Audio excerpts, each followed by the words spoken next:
just say a few more words about our panelists. I know many of you know them, but I think knowing a little bit more about their background could help you understand why they're good people to listen to on this topic. Beata has been CEO of GE in Poland and the Baltics since 2013. But prior to that, she's held a number of important positions in international business in the Polish government and has been very much a part of the development of the capital markets in Poland, as well as Poland's accession to the OECD and the EU.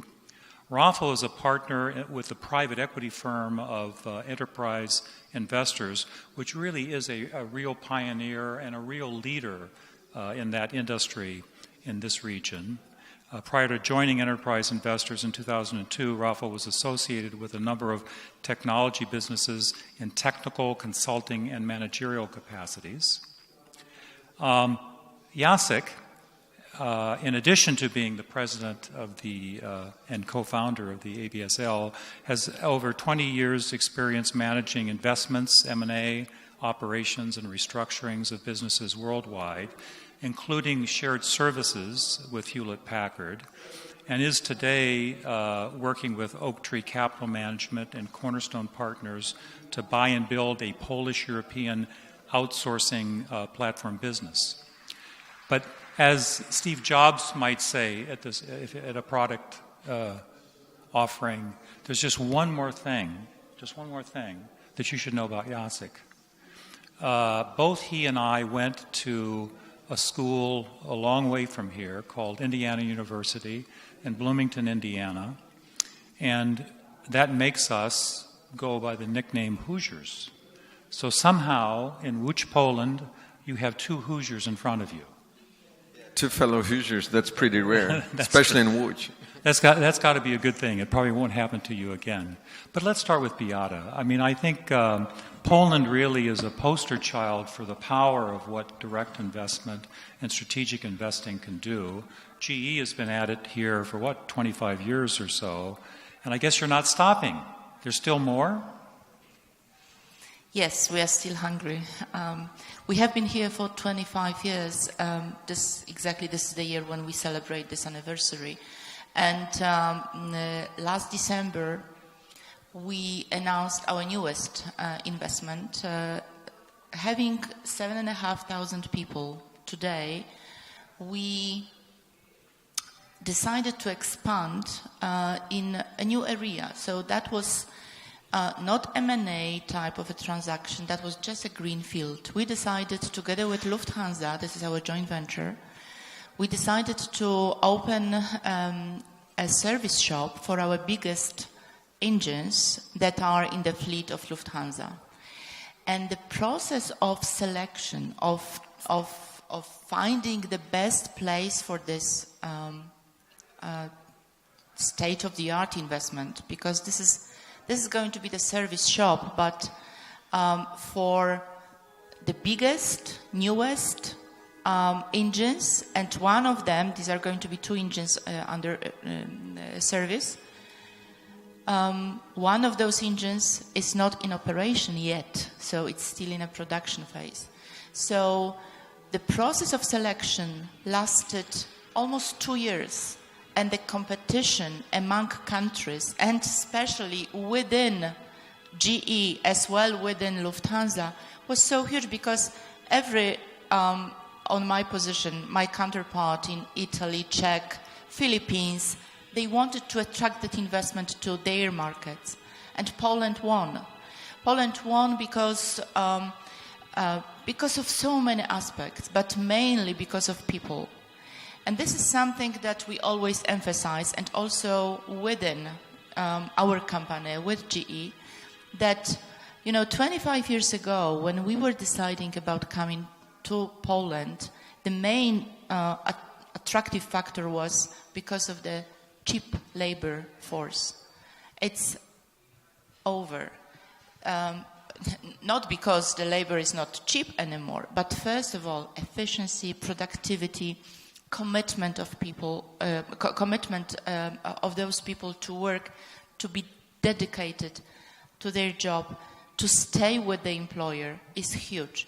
And the level of satisfaction of us as investor employer is very high. So location of the country, geographic location, being in the European Union. So all these factors we all know. But first of all, the access to well-trained, skilled potential mechanics whom you have to adopt, they have to adjust their skills to our expectations. We are going to employ up to 600 people. That was the main factor that made our decision to be here in Poland. I mean, I can imagine this would be a complicated decision if it were a single company making it. But if you layer on a joint venture where it's two, that's really something. Yes, you have to find a consensus, and of course there are many aspects that both companies take into consideration. But the consensus at a very early stage was to be in Poland. Then we started discussion where in Poland, and that was a different story. But we very soon were able to point Poland as a priority market. That's good, and that is classic FDI and strategic investing. It'll be long term. I just have to ask you now. I know there's a management change going on now at GE. 2 days ago. Who's been and you were in the States when this happened. Just a coincidence, I suppose. But will GE's been a good friend of Poland for 25 years. Will this have any effect? Well, I think hard that to say, of course. I think that for such a global companies who have the access to each part of the world, you always look in a long term for strategic decisions. And I think that so the successor of Jeff Immelt will remain as a chairman by the end of this year. So this is a succession plan that has been, the process of succession started many years ago. So I think that the moment of announcing the change in a CEO position will have no impact. To add to that, we are going to stay in Poland, and we have long-term commitments, and also within the company, we are so happy of what we have achieved so far. So just the last question. So he's coming from the healthcare business. That's the right. Successor, That's right. Which is also international at GE, isn't I suppose? Well, also, healthcare is one of our main business in our portfolio. Also in Poland, we have 200 people in sales for healthcare. So 30 up to 50% of market share in some diagnostic technologies. So, public sector, public healthcare sector is very dear for us in Poland as well. Super. Rafał, your investments are not such long-term marriages, are they? I guess they're not in marriages that go on forever or expected to go on forever. In your business, because you buy and sell businesses. Now, I understand that you have made a substantial investment in the business service sector in Poland, a company called Intiv. You want to tell us how that came about and how it's grown and your view of it as a private equity guy? Okay, you said it's a substantial investment. It's just 30 million euros. It's let's say. For some of us, that's a lot of money. In private equity industry, you may say, For Jacek, I know it's not a lot of money. For local standards, 30 million euros is a lot. We discussed with Jacek before the panel about private equity investment in specific service industry in Poland. And from that perspective, I may say this is the largest investment so far in Poland in outsourcing business, followed by Jacek investment. So from that perspective, you may say there are only 2 private equity funds which are investing in a service business. Is that because this sector is difficult from a private equity point of view? Let me start with positive aspects. Okay. Let's say everything what was said yesterday about statistic of the market, that the market is growing by 30%, there's a lot of new employees, there's a lot of companies coming to the market, that's generally quite positive. Let's say as a private equity investors, we are looking for a growth which is above the market. And 30% growth of the segment in Poland is very, very attractive. So you may ask, why is there so few investment in the segment if the market is growing so nicely? First of all, there is something which is behind us. This is a global market, so it's quite difficult to compete with global companies just being local. So there are a lot of private equity investment on a global scale. If you look at the regions, it's quite limited. The same applies to Philippines, Vietnam, and other markets. It's quite difficult to start a business from a local market and grow it internationally. Secondly, let me move from optimism to pessimism. We are looking only for local businesses. And unfortunately, right now in Poland, it's quite difficult to compete with internationals. If you are a startup in the segment, you are missing what internationals are having. First of all, access to clients. That's what all big corporations, starting from HP, Capgemini, GNI, are bringing to the Polish market. So the issue is just to hire employees, train them, establish procedures, but the key component of a business life of the company, sale, is missing for all startups which are present here. Second, because the sector is so hot, salaries are growing up. It's quite difficult to keep employees. Maybe on the top of that, there is a big shift of lifestyle of, let's say, 40 years old people and 30 years old or younger people in Poland. If you get a nice salary, being 24, 25, okay, nice in Polish, on a Polish market is 2,000 euros.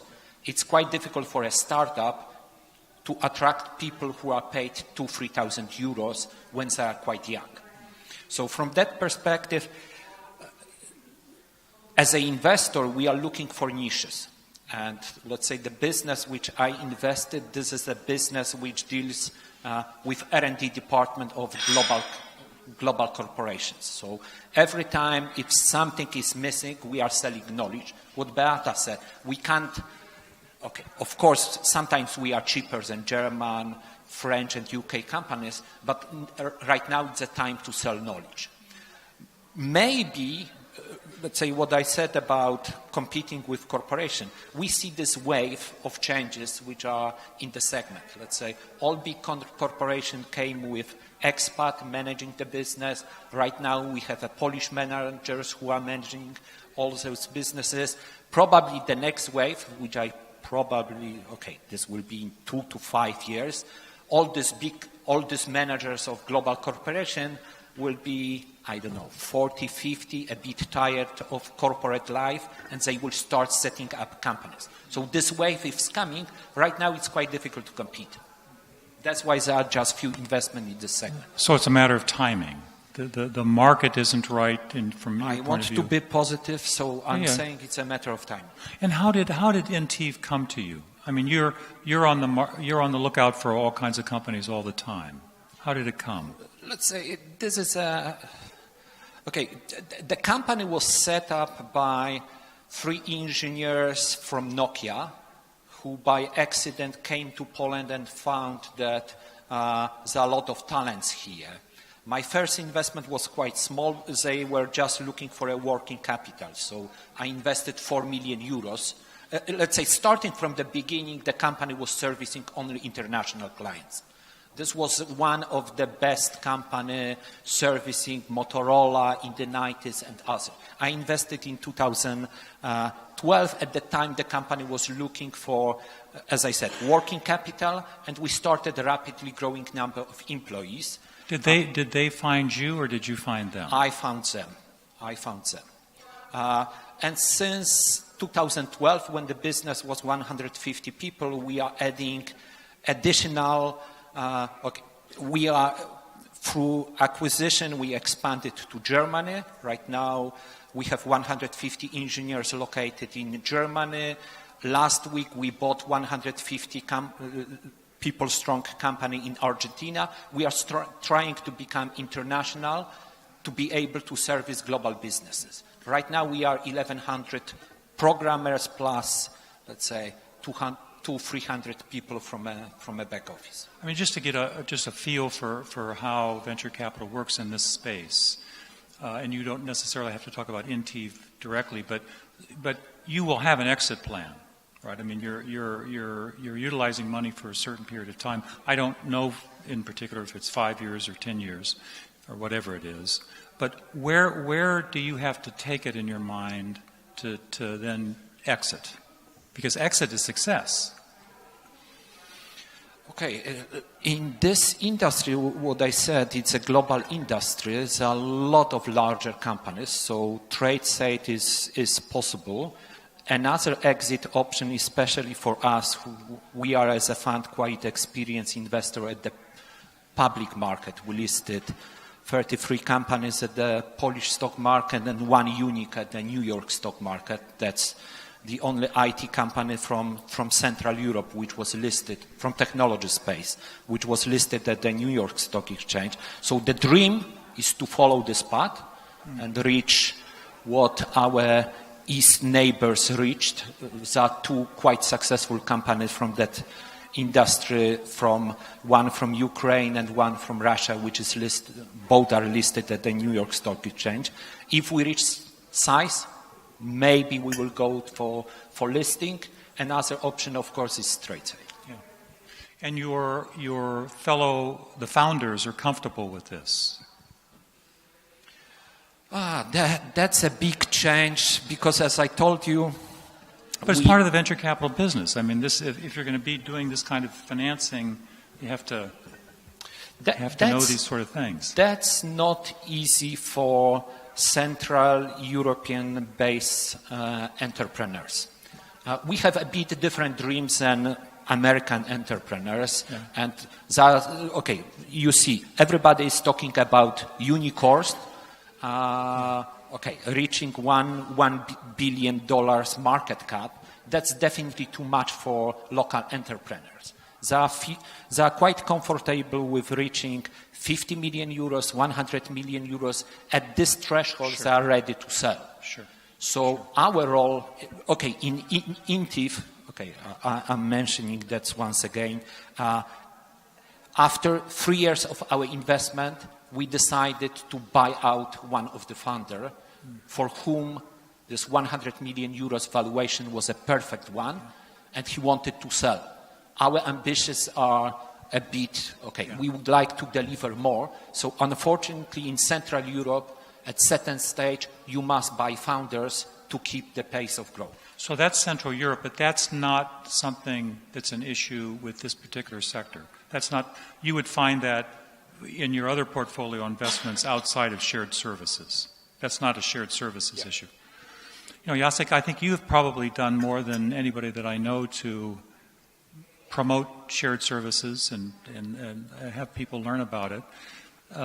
Do you think the private equity and venture capital people still know enough about the business? No. Yeah. But I'm glad we have some guests. You know, and it's a start. I think, I think maybe what's important is to take, a step back and actually kind of marry a little bit the story of, because it's not only shared services, we're talking about other business services. It's a mix of shared services, BPO, ITO, R&D, and sort of understand the crossroads of this business that I think will become stronger. Today, like we said, 250,000 people that are working in this broader sector in Poland. Number 1 in Europe, top 5 globally.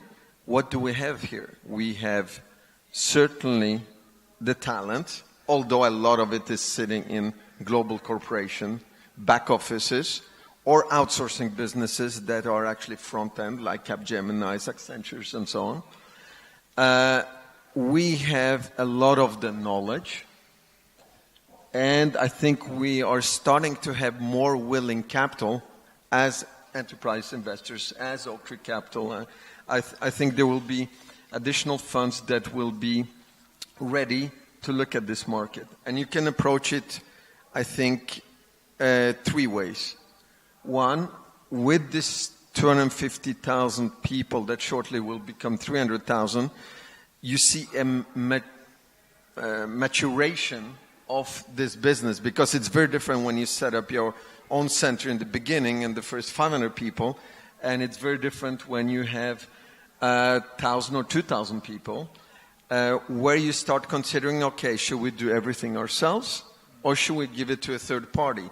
So I think what we can assume that today 5 to 10% of these 250,000 people are being outsourced to either IT companies or staffing companies and other, say, segments as suppliers.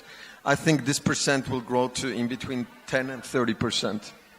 And the more maturity, the more complexity, I think there will be opportunities for different segments supplying our industry. Be that IT, be that staffing, be that anything really to real estate, any of those segments. And that will be one. A second one, which is something we are trying to do with the acquisition of ProService, who's the leading fund administrator in Poland, is to look at how can we take advantage of the talent, of the knowledge, and build an operating business who you can compare to, say, for example, a Capita or an Accenture or many other ones, but of course on a much smaller scale, but build that not only on a Polish market, but build it, of course, on a European scale. But that requires acquisitions, not only here, but in key markets. So, for example, for this asset management segment, that would mean acquisitions in Luxembourg or in Ireland, which are key regions for this business. And the third approach for funds, which haven't really, I think, started yet in this sense, is look at the nearshoring element. Basically acquire companies abroad and then set up a platform here where you can say, okay, we see a lot of interesting opportunities. Let's assume we buy a company, I don't know, in UK that does some particular advanced services, and then we buy another one in Germany, then we buy another one in France to consolidate the segment, and then we say, okay, let's put all of the operations into Poland, and that will be another way of attacking this. But like Rafał was saying, I think it's all about timing. The perfect story would be, of course, actually marrying the three in various ways. But this is what we're trying to do. But I echo that today. It's still, I think, the beginning path, and we've seen some first investments. But I'm pretty sure that in a year or two, we'll see more funds and more interesting projects like Intiv or ProService and so on. I take it, Beata, as a strategic player, what Jacek is saying is that as part of your very large airline maintenance operation, there'll be many suppliers that could be small, and that might utilize the services of this type of financing. But I take it in the GE world, there really isn't space for venture capitalists. You're sort of your own venture capitalist, or am I wrong?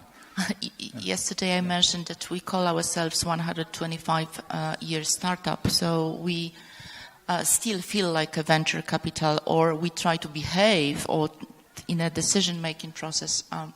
But I should have mentioned as well, we have factories, we have service shops, aviation, energy sector in Poland, but we also, and I should have mentioned that in healthcare sector, apart from Salesforce, we also have IT support center in Kraków. We have 250 people, IT engineers.